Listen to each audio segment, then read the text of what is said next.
Just William's Luck by Richmal Crompton. Read by Martin Jarvis.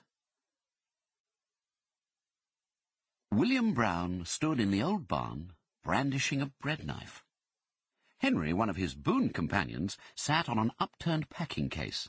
Douglas, another boon companion, sat on the floor. Ginger, the fourth of the quartet, known collectively as the Outlaws, had not yet arrived. "Well then, this man called Arthur," said William, "found the sword called He pursued an elusive word through his memory, lost track of it, and brought out, somewhat uncertainly, Excelsior. Well, he found this sword called Excelsior stuck in a solid rock, like this." He picked up a couple of bricks that lay in a corner of the barn and placed them together, then put the bread knife between them, its handle protruding. "And all the others pulled and couldn't get it out, and then this man Arthur came along and—" "What did you say the sword was called?" said Douglas. "Excelsior," said William testily, "and I wish you wouldn't keep on interrupting." "Why?" said Douglas.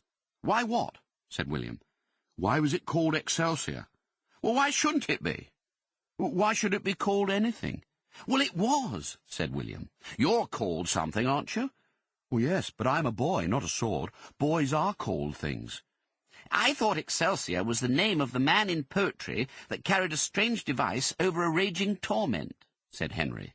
"Look here," said William, in a tone of desperation. "Are you going to let me tell you this story, or aren't you?" "Oh, all right," said Henry. "Go on." "You might as well call a coal shovel Arthur as a sword," said Douglas. "The sword wasn't called Arthur," said William. "The man was called Arthur. The sword was called Excelsior. Gosh, don't you want to hear this story?" "All right," they said. "Go on." "Well, all the others pulled and couldn't get it out. And then this man Arthur came along and pulled it out like this." William approached the bread knife, spat on his hands, seized the handle, made a feint of pulling against tremendous resistance, and finally drew it out and brandished it above his head. "Like this," he repeated. "And they made him king." "Why?" said Douglas. "What do you mean, why?" said William.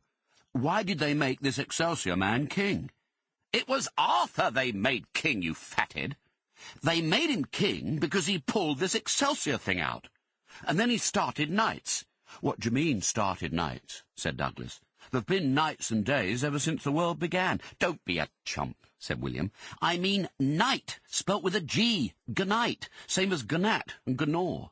He called 'em Knights of the Round Table, and they went about righting wrongs and..." Sample complete. Ready to continue?